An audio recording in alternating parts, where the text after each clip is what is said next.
A person is only as strong as their word, but every day the world dares you to break it. Integrity with Red Shea is for the ones who refuse to do so. Red spent 12 years in federal prison because he wouldn't break his word. Now he's talking with people who've done the same. From their battles, you'll see how to stand tall when everything around you falls. Because in a world hell-bent on destroying you, your integrity is the only thing that will protect you. This is Integrity with Red Shea. So today we got the legendary Micky Ward. Micky, thank you so much for coming on the show. We've known each other for so many years, since we were young kids, fighting each other in the silver mittens and stuff like that. I mean, what was it, 13 years of age? Jesus Christ. Yeah, it's been a long time, Red. Yeah, and you know, again, thank you for coming on, and thank you for being such a loyal friend for so many years. And that's who you are. You're a loyal guy. You have a tremendous integrity. And you've shown that throughout your whole career and your life too. And it's so admirable, to say the least. Thank you, Red. I just try to be the best I can be, I guess, person. You know, and in doing that, you just, you know, hopefully I touch someone, you know, through boxing and different things. Hopefully I touch someone's life the right way, and that's what it's all about, you know.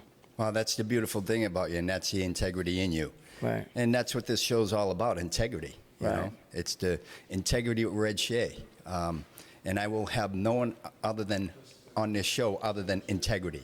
Right. And I thank you for coming on, because you are the utmost integrity guy that I know. Thank you, especially in the boxing game. Yeah. Oh my God, the integrity that you brought to the boxing game is unbelievable.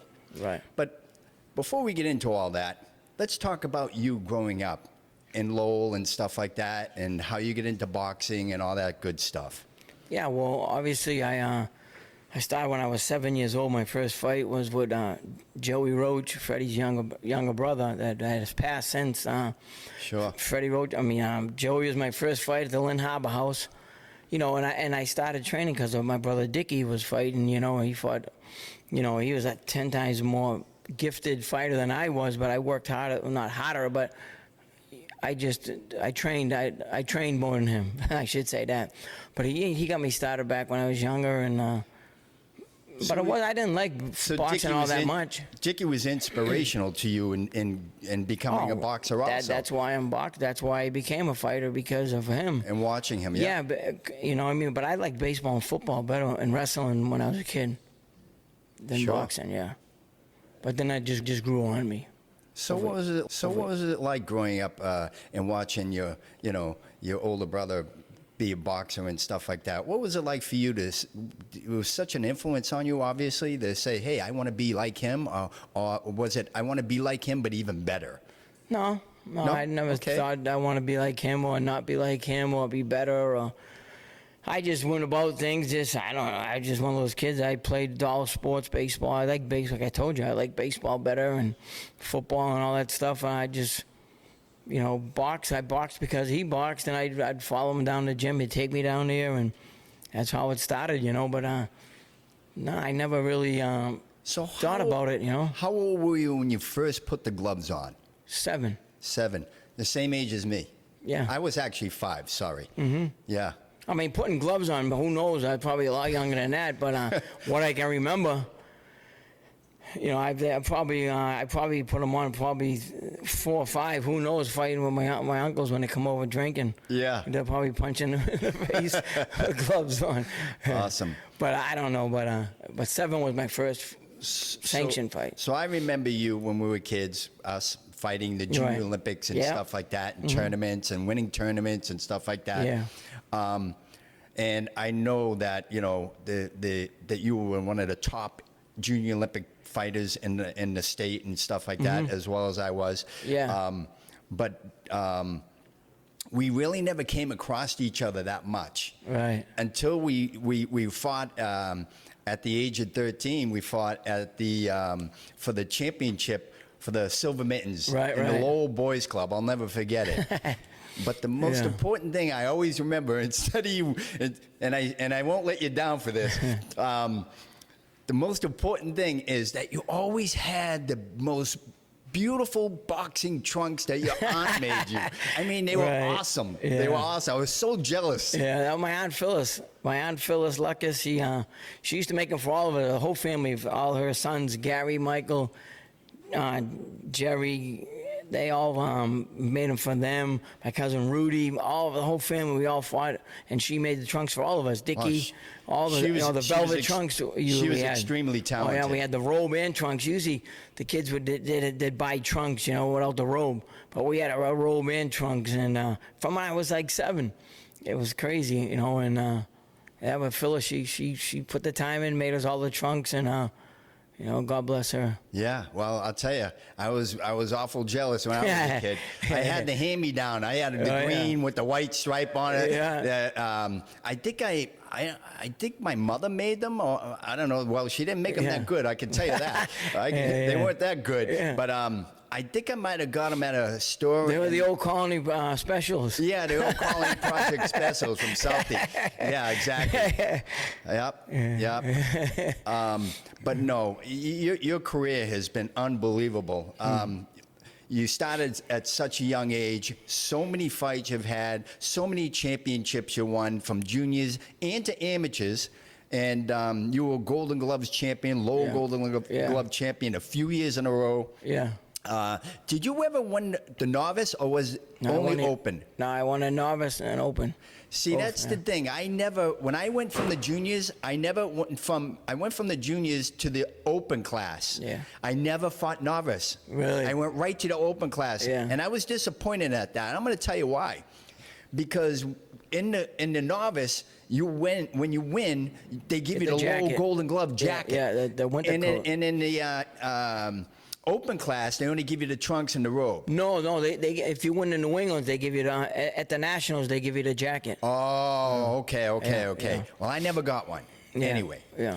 But that said, but yeah. I still got it. Imagine that. Wow. It says New England. It's a little too small for me now, but I still have it. Wow. Yeah. They were beautiful jackets. Yeah. They were built really well. Mm-hmm. Yeah, they were built to last. They were Letterman. For sure. They were like a high school letter jacket. Yeah, exactly. Lowell Golden Glove champion. Mm-hmm. Yeah, they were nice. I loved those jackets. Yeah.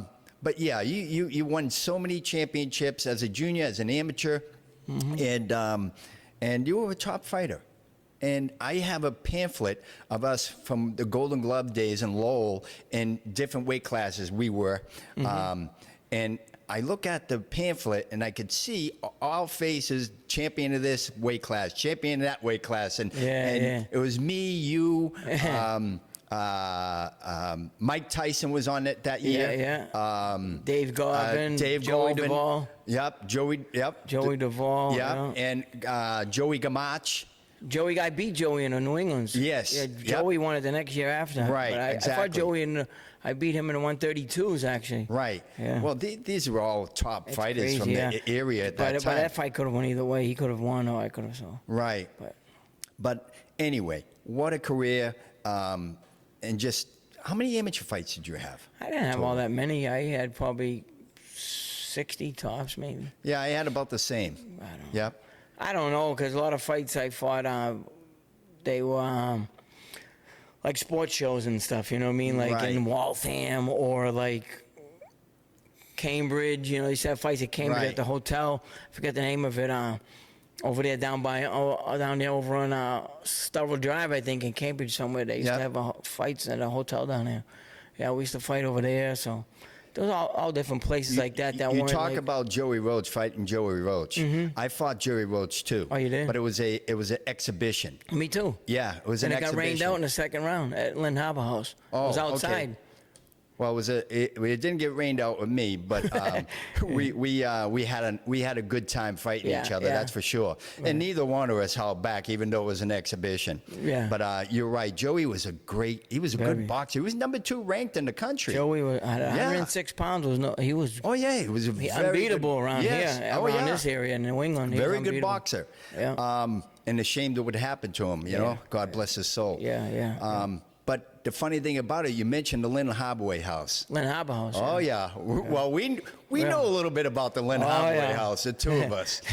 That was our second fight ever against each other. Remember the barn you used to weigh in on, that little shack barn. Yeah. But know what's funny is we'd fight, or I'd fight this one or that one. And I was never really worried about the person I fought. I was more scared of Skeets. Get on the scale. Get on the scale. It was the only time he was bigger than me. I was only like this big. Skeets was like this tall, and I was this tall. Him and Bill Menza. Yeah, Bill Menza. Yeah, Yep. wow. Skeets, yeah. Yeah, old school. They Yeah. passed away now. God bless their souls. But I will say this: that night they said, "Oh, we're gonna match you up with Micky Ward."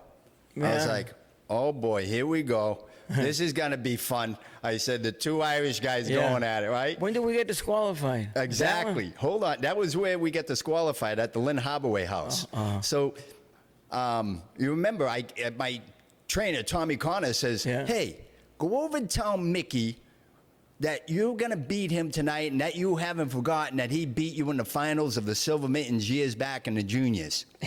I said, "I'm not doing that. I don't want to do that, you know?" No. Go ahead. Finally, I was like, "All right, I'll go over." And I remember you were sitting there, you had the chair turned, you're getting your hands wrapped by Dickie. And I walk over, I look down, and I go, "Hey, Mick, you had a few people sitting around you, friends." Yeah. And you go, "Yeah?" I said, "I haven't forgotten you beat me in the Silver Mittens years ago in the finals. Well, guess what? Tonight you're not beating me, I'm beating you." And you looked at me real dry, humid. "Oh, okay, yeah, all right, you know." And I'm walking away, and I hear one of the guys say to you, "Who's that guy?" And all I hear from you, the response was, "Oh, he's crazy. He's from Southie, that guy." I bursted out laughing. And I said to myself, yeah, memory's good, boy. "Oh, yeah." I said to myself, "Holy shit. I just told Micky I'm going to beat him tonight." Yeah. Well, I am a man of my word, just like you are. Yeah. And I said, "Oh, I got to go out and I got to fight." And that's when we went out. I laid down, got some rest beforehand, and I said, "Oh, I gave my word. I told Micky," right? So the bell, we get ready, we get into the ring, they announce us, and the bell rings. I'll never forget it. The bell rings, we go at each other like two pit bulls. We're two pit bulls going at it. Like, there's no jabbing and feeling anything out or anything. We just went at it like two pit bulls in the ring. It was amazing, right? The first round, well, we never stopped, right? We never stopped. The bell rings. What bell? We didn't hear a bell. Yeah. All of a sudden, that referee jumps in, breaks us up, and disqualified the two of us for fighting after the bell. I'll never forget it. Never forget it. Those times, it's funny because you learn so much from being in those situations and fighting at a young age. You learn how. That's how I learned how to relax in the dressing room. How to what I mean? Like some kids don't know how to. They're so nervous. They're up and they're scared. They don't know how to channel the energy. And what they do is they burn themselves out in the dressing room because they're so nervous. Instead of relaxing and just staying calm and joking and talking to people and I was never one that I would just like an hour before the fight I'd focus in on me and Gatti or me and whoever we fought or whatever. But up until then, even like Sean, I'd be laughing and joking or whatever. And then once it started getting serious, like an hour, when I got in the dressing room and started getting serious, you knew when then I'd go into that mode of like, all right, this is. You knew when to turn. I would you knew when to turn the switch on. Yeah. Some people don't know how to do that. That's how I'm glad I learned at a young age, not fighting a lot, but actually a lot. Yeah, and learning how to not hold it in, but how to stay calm. You know what I mean? And because people they die 1,000 deaths waiting to fight. So nervous. It's like nervous. Listen, they already lost. They already spent their fight. As long as you trained hard and ran and did all the things you're supposed to do, the fights should be the easy part. Well, not when you're young, you don't think that, but you know what I mean? But even then, they already spent the fight in the dressing room. I always had that. I always had a strong mental thing of being calm. You know what I mean? Like not getting too. I'd be like, all right, whatever. You know what I mean? Well, your demeanor is a pretty even-keeled person anyway. Yeah, until you get me going. Yeah, until you get me going. I get that, but you know on a whole, yeah. your demeanor is a pretty even-keeled individual, and that's what really helped you a lot. Well, too. I knew how to let it go and hold, but I knew how to control my emotions. Right. Well, a lot of fighters don't. Well, a lot of people don't know how to do that. There's a lot of people that I'm gonna beat him. Listen. I never said I was going to beat anybody or whatever, because you never know in boxing. You look like an asshole when you lose, saying, "Oh, I'm going to beat him. I'm going to beat him. I'm going to be this, that." You're talking months before. Right. I'm going to beat him. Then you get beat. You look like an asshole. Right. Just train hard, go in there and give it your all, and that's it. Well, it's funny you say that, because one of the greatest fighters, as we both know, Alexis Arguello. Yeah. He never talked like that. He was always a gentleman. Yeah. Before a fight or anything, yeah. the other guy might be talking smack, but he never talked smack. He was always a gentleman, Alexis Arguello. Yeah, and he's one of the best ever. And he was one of the best ever. But yeah, all that said, now your career goes into the professional career. Yeah. And you become a pro.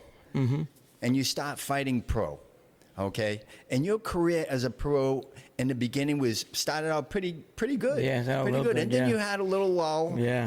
Where it wasn't going that well. Yeah. And then after that lull, then you started coming back again. Yeah. I remember that you had to have your hand operated on because you had hurt it. In it. Yeah. And then once that was settled, then you started boxing again pretty strong. Yeah. But there were fights that you fought.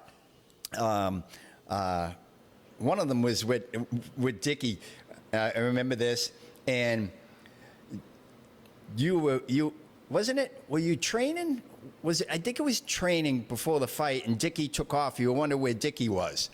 Oh, I always just look. I think Dickie was at the bar having a few drinks or something. I'm not did sure. that a couple of times, I think. I'd be hitting the speed bag, and he'd say, "All right." He says, we used to do like 10 minutes on the speed bag straight, or whatever it was, 6 minutes, 10 minutes. I don't know what it was. And a couple of times there was a bar right beside there, and he'd sneak out and go over and have a fast beer and come back over. And I'd keep hitting it till he came back and whatever. But it was a few times. That was not about much. That was about 2 hours later. Then 2 hours later, I was home, but he was still in there. Yeah. God bless him. But I always had that. Luckily, I always had that focus and never gotten wrapped up with the drinking before a fight or any of that stuff. You know what I mean? Because I always knew that. It doesn't mix. You know what I mean? Not just as you can't train as hard as you want to. I like to feel good in the morning. If I drank, I'd feel crap next day, and I didn't like that feeling. But the thing is, I'm not saying I didn't drink. Between fights, I drank. Hell yeah, but not during fight. When I train for a fight, I never drank. Yeah, well, that's the way you got to do it, as we all know, right? Yeah. Because you want to be the best the best shape and that you can be getting in that ring, because it's a warrior's ring. Yeah. It's one-on-one, mano to mano, right? Yeah, I mean, you want to win. You're in there to win, and you want to be in the best condition physically and mentally that you can ever be in, and I get that. Yeah. But I want to get a little further with that. Your career and getting you to the championship part of it.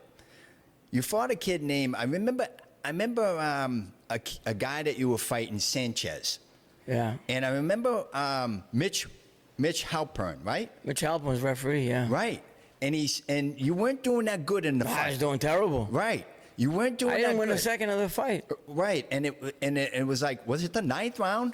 8th. 8th? Yeah. So it was like the 8th round.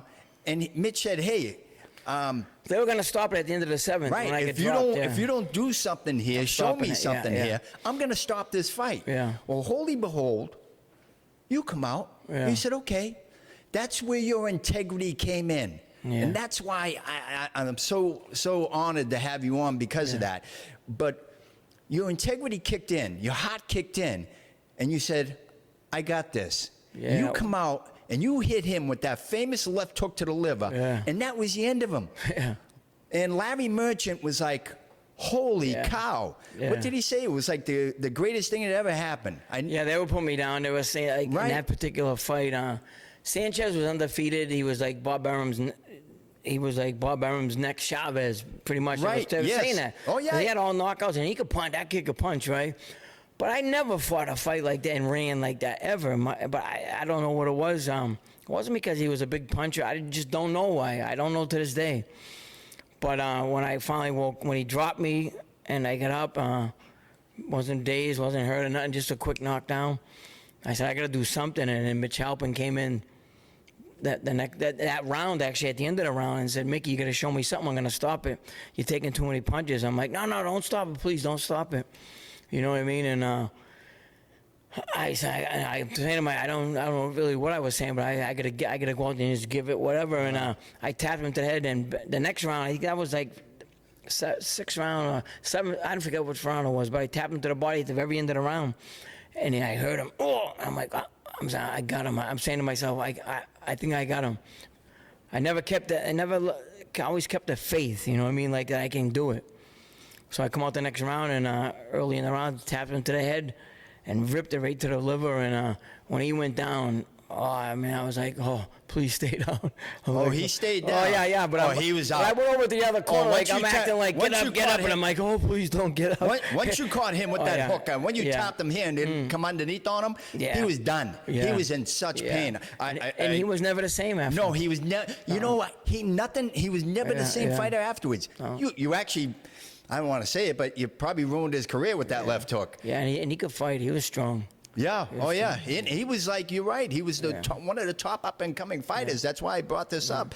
But so that's why I tell people. I'll never forget Larry Merchant commenting afterwards. Yeah. And Larry Merchant said... him and Roy Jones. And Roy Jones is the only one that's... comeback. Yeah, Roy Jones is the only one that said... I know Micky got more than that. I know he's better than that, but he's not showing it now. But I know he got more than that. But the other guys were ripping me, and they had all the right because I wasn't fighting good. But you don't have to go that deep into it. You know what I mean? Yep. Yeah, it was amazing. I'll be honest with you. And you know where I was watching that fight? Believe it or not. Where? I was in jail doing my time for the wrongs that I've done. Yeah. No, I'll never forget it. I remember it distinctly. Wow. We were all in the TV room because we were able to watch the fight on TV. And everybody was, like you said, everybody was laughing and this and that. Oh, this guy. And I said, that guy's a friend of mine. I know him personally. We fought each other. Right. Oh, he ain't doing too good right now. I said, hold on. Just relax him. Bang. I said, how's he looking now? I said, how's he looking now? That's when my career went up. Yeah. Oh, yeah. You catapulted because from there. my confidence level went up too because. I never really second-guessed myself, but I really didn't have that self-belief, maybe. I think I matured later on in life as far as my strengthening stuff, the punch, So I think everything just came together. My strength, the power, the left hook. And just the mental strength was the most. I had that the most out of everything. I'll say it again. You reached inside yourself. Yeah. And you said, I'm going to do this. You reached it deep inside yourself because you knew that they were going to stop that fight if you didn't do that. Mm-hmm. You gave it your all. Yeah. And you prevailed. You prevailed. That's integrity. Right. Well, I'd rather get knocked out than quit. You know what I mean? 100%. Or whatever. You know what I mean? It's exactly. And houses, even fighters that fight today or whatever, they say, "Oh, I can take that. I'm a warrior." You don't know until you go through it. I don't care who you are. Until you go through a tough fight like that, you can't say I can do that until you actually do it. You know what I mean? Until you actually go through something like that, you really can't say. You can say, "Oh, I think I could do it." Maybe I can say a lot of people he could probably definitely do that, but you don't know until you actually go through that. Correct. Take it and come back and cut. That's whatever correct. It might be. So I mean, and then once my confidence level from taking getting knocked down, coming back, knocking someone out, that was way ahead. You know what I mean? My confidence level was just on another level. Right. Not my skills and stuff went on another level, but my confidence level was way up. Right. So I was hard to beat, you know what I mean? On top of being able to punch a little bit, Right. Yeah. Well, I was so proud of you that you can say that. But now you've advanced yourself. Now you're getting a shot at the title. Eventually. You get a shot at the title. And now, in the title fight, you fought, and you win the title fight. Mm-hmm. And that was against... Shea in London, Yep, in London, exactly. Yeah, he was from Liverpool. We fought in London, That was for the WBU title. It wasn't like a top three champion, whatever. But it was a legitimate title back then. Now I don't know what it's doing now, but back then a few like James Toney had it, George Foreman had it, and guys like that had it. There was like a good title back then, but I don't know what happened when the guy John Robinson, the guy that created it, when he passed, it kind of like went away. But sure. But yeah, for that WBU title, and no one ever thought I was gonna beat him. You know what I mean? But I knew I had that. I never say to myself, I know I can beat this guy, or because you never know. I knew. For some reason, I knew I could beat that kid. And I thought that was an easy fight for you. No, it wasn't. I know it was tough, but I thought he was tough. I know it was tough, but in all reality, all the wars well, that's the thing is all the experience I had with like a Harold Brazier, Frankie Warren, with Charles Murray, with like a Tony Martin, all of them, all world class fighters. Yeah, you know what I mean. Fighting all those guys when I was younger and coming through all that. That just made me got a lot of experience. Yeah, a lot of experience. You know what I mean? And then to fight that kid, I was like, nah. He tried to break me mentally too, and that's something that he wasn't gonna do because he tried to like stick his forehead right in my forehead at the beginning, and I was like, and I've never done that before. Did it right back. You know what I mean? Like I was no, you're not gonna break my will, because everyone has the same size heart. Me, you, everyone. It's your will to endure things and come back and to like fight harder when you're hurt or whatever, you know what I mean? It's your will in you. Like obviously they say your heart, it is your heart, I guess, but it's more the will to keep going and going. And hey, if I get knocked out, so be. Whatever, you lose, but I'm not gonna quit. See, that's the beautiful thing about you as a fighter and as a person. Mm-hmm. You had that willpower that was consistent all the time. Yeah. You never laxed in that willpower. Yeah. You always had that consistency with the willpower, and that, again, I will say it again, is integrity. Yeah.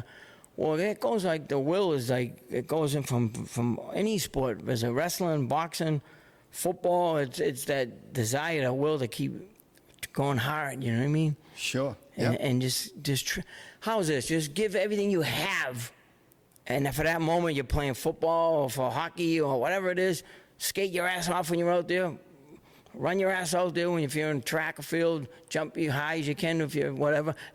For that day, you know what I mean? If it ain't your day, it ain't your day. But as long as you know you gave it everything you had that day, so be. No one else lives in your body but you. You know what you can give. Don't tell me what I can do, what I can't do. My mom used to say, I don't care what you do in life.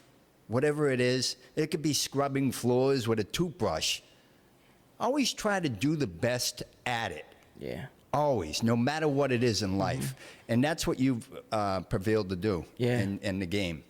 Well, that's what that's all I did was just do the best I can. And then there was some fights earlier on in my career where I didn't look like I was doing good or I wasn't trying. I was trying, but I just didn't have it that night. But I never got stopped, never got knocked out. Right. Only by a cut one time, but I never I gave up or quit, even though it wasn't my night or I wasn't doing good. I never folded in and said, fuck it. And there's always tomorrow. I said, I don't care. Right. I don't want to quit. I got to keep going, So you never know. After winning the championship and all that stuff, your career went on a little more, and they matched you up with the fighter who became like a brother to you, but just not a fighter, but like a brother too. Right. And it's funny to say like the two differences and two sides, but he was like a brother to you in a way. Yeah.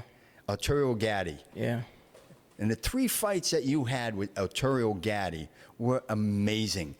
The trilogy was unbelievable. Mm-hmm. And I don't know how you guys actually withstood the pain and the punishment that you gave each other in those fights. It was unbelievable. Yeah. Tell us about the first fight. Start with the first fight.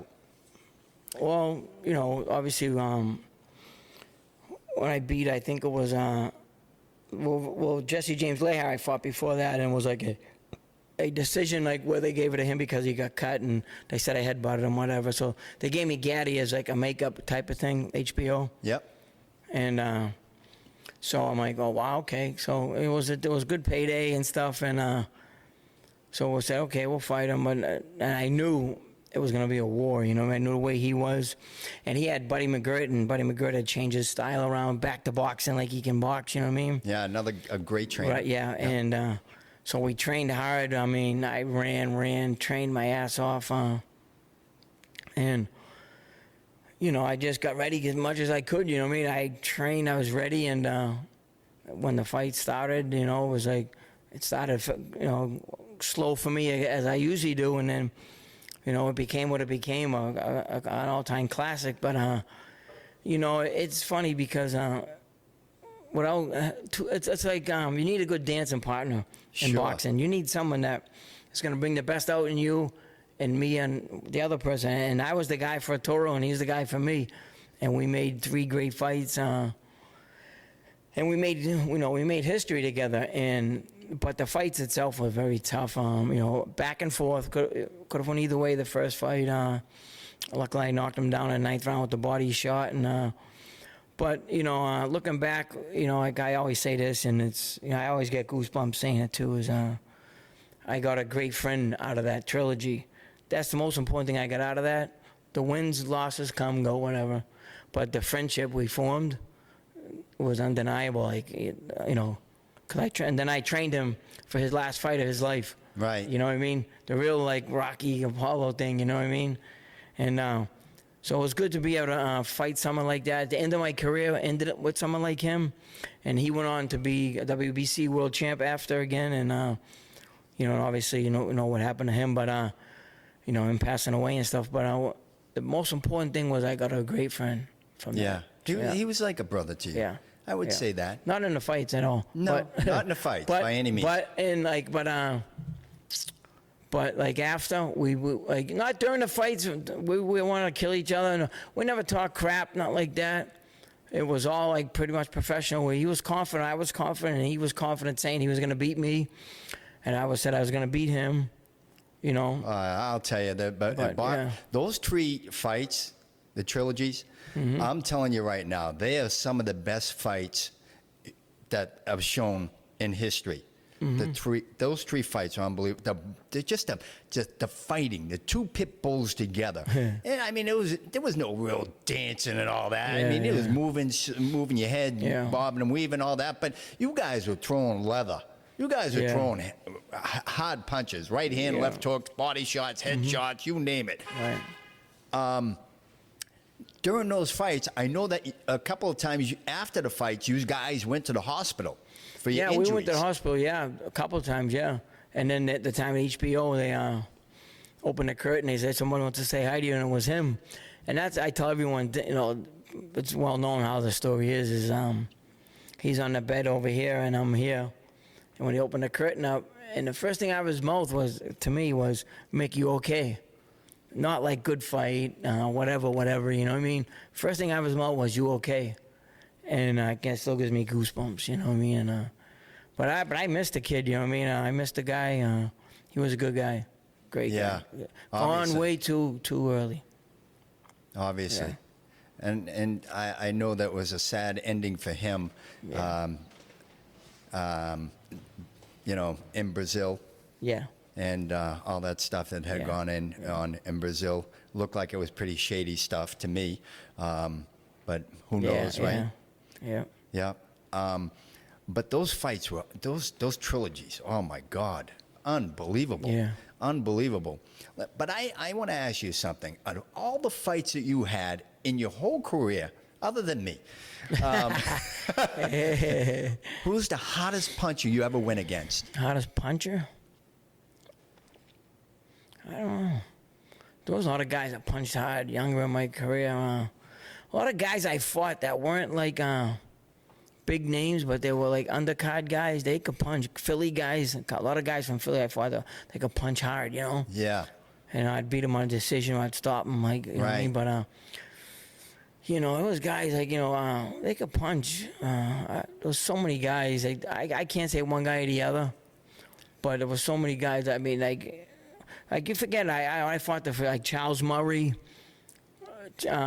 Frankie Warren, I fought them at their peak, you know what I mean? Right, and, right. And not against them. My confidence level wasn't big back then. You know, not that I didn't try and like that, but you know, they were great fighters and they beat me, and you know, God bless them. You know what I mean? But so many guys like that it'd be unfair for me to say one name without the other. You know what I mean? Right. Because those guys made me who I became by beating me. Even by beating me, I became who I was because of that. I have a distinctive memory Yeah. of years ago. The hardest punch I ever fought was a kid that I didn't know, and it was in a tournament in New York. And I was a junior. I wasn't even an amateur. Mm-hmm. But this kid was so good, so good. I think he was a Puerto Rican kid. But in them days, they were doctoring birth certificates, and I'm really 13, but he's really 18. You know what I mean? Yeah. So who knows? Right. But that said, I fought this kid, and he was knocking out everybody prior to me fighting him, knocking out everybody. And I fought him. I lost on a decision, but I'm going to tell you something. I'll never forget it. Never forget it. When this kid hit me on the chin, and I took it, of course. Yeah. My feet were burning. My shoes, my feet were burning. That's how hard he hit me on the chin. I never forgot that. Really, huh? And that was from many years ago. Yeah. And since then, I fought a lot of fighters and professionals and stuff like that, amateurs. But I never been hit like that before. Really, my feet were on fire. That's how hard he hit me. Right down to your nerves. Oh yeah. Never forget crazy, it. Huh? Yeah. He knocked out everybody but me in that tournament. Yeah. Wow. I lost by a decision. He was. Yeah, I got to tell you, I don't think he was the age that he was supposed to be either.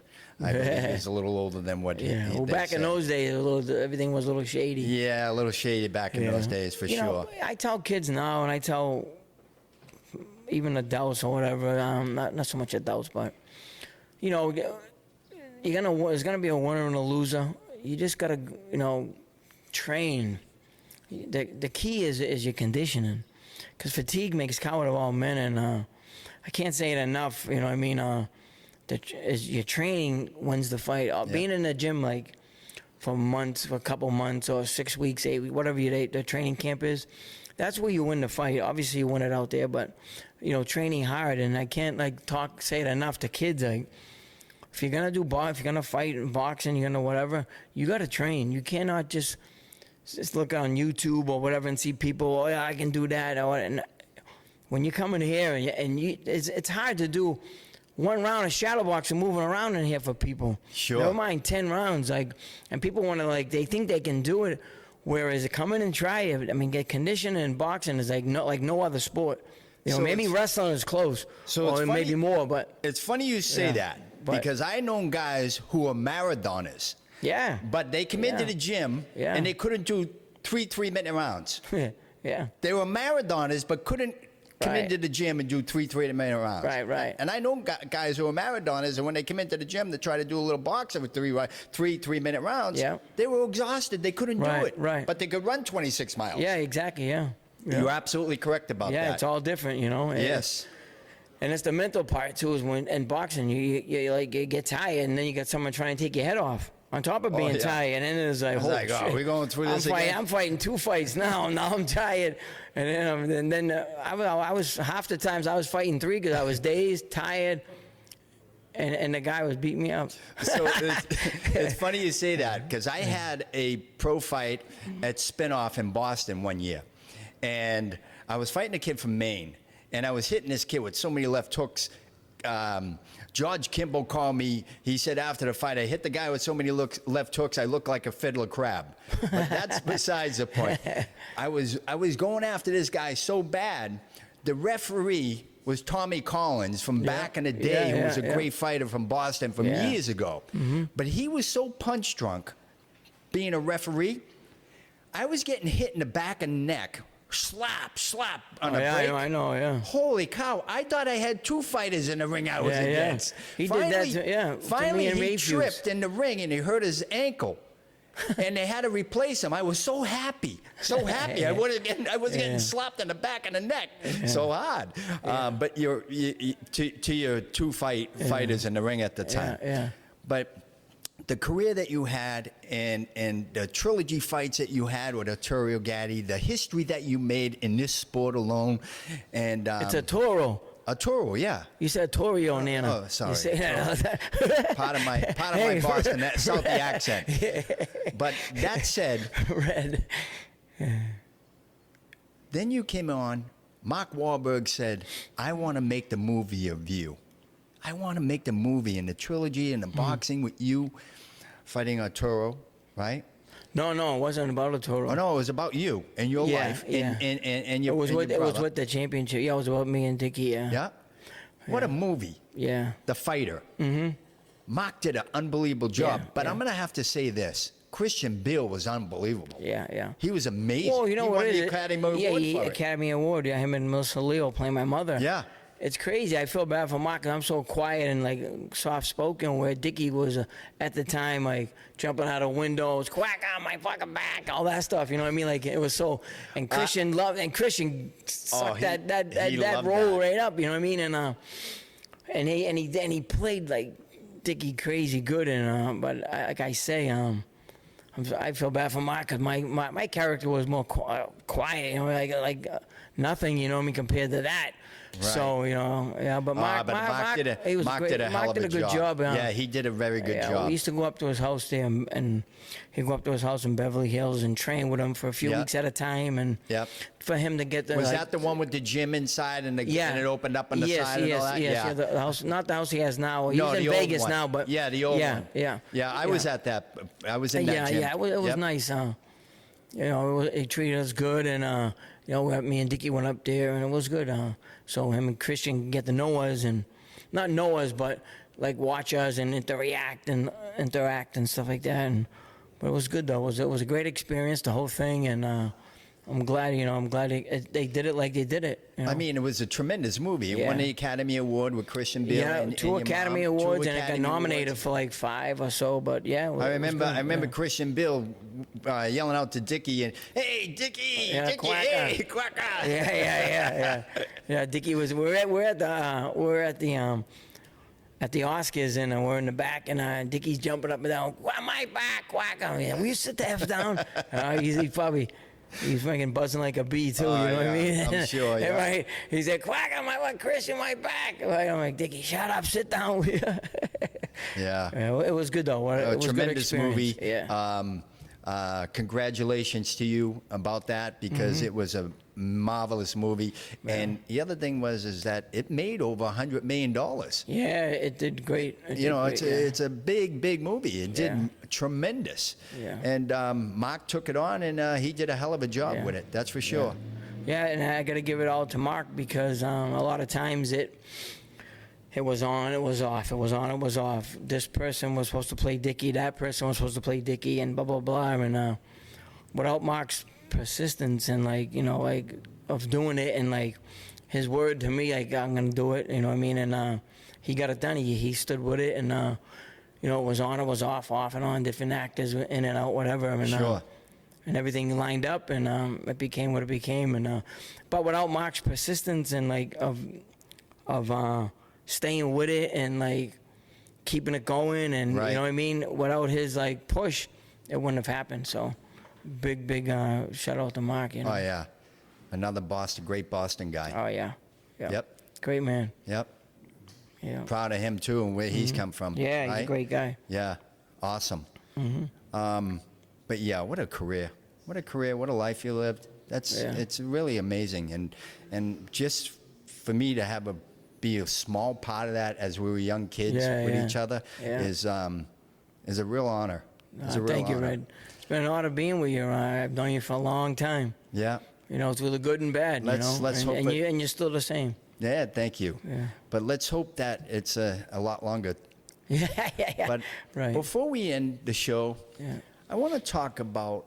I want to ask you. I want to ask you, what advice do you have for people, whether it's women, young kids, people in general, because society today, for me, seems like there's a lot of integrity that has been lost with people in society.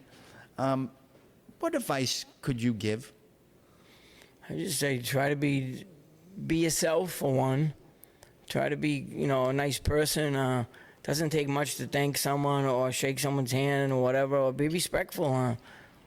Because at the end of the day, do you want to be known as an asshole or whatever, and not that you are or you're not. It doesn't take much to say thank you, hold the door open for someone, whatever. Those kinds of things are gone in society today. You know what I mean? So it's the simple things. Yeah, simple thing. That you're taught as a young I would kid. say just be a good person. That's all.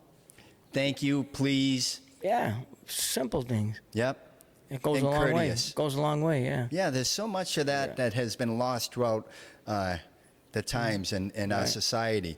And it's people like you that I like to have on that can give that part of society and say to them, hey, listen, just be a gentleman. Yeah. Just be a good person. Right, yeah. And you know what? Whatever you do in life, do the best you can. Yeah. Yeah. As long as you know you did the best, and that's all that matters. Because like I said earlier, you live in your body. As long as you're happy with it, so be. And the other thing is, for me, I just like to see, if somebody's done wrong in their life or something like that, or they've screwed up in their life, take responsibility. Yeah. Take responsibility. Oh, yeah. Responsibility, by taking responsibility for me in society is huge. Oh, yeah. It really is. And, exactly. And you know that. Yeah. You know that. Right. And if you take responsibility, you take ownership, and it's what you do after the fact. Once you take responsibility and ownership, it's what you do after the fact for me. And if you realize that and you take ownership and you make a right on it, right, touche to you. Now that's integrity. Right, yeah, exactly. What you want to do is when you look in the mirror in the morning, you brush your teeth, or at night when you brush your teeth, you want to look in there and it's the person you're looking at. You want to be happy with the person you see. Can you be that person? And if you do all those little things, you can be that person. Yeah. You know what I mean? Simple. It doesn't, little things, you know what I mean? No big things, just little things, and goes a long way. Before we end the show, I just want to say, I've forgiven you for beating me in the silver mittens and the finals. Micky Ward, the legend. Thank you, Red. Thank you for coming on, Micky. I love you like a brother. Anything you ever need, I know the same thing from you. Yeah. Love you, brother. Love you, bud. Thank you, man. Thank you for coming on.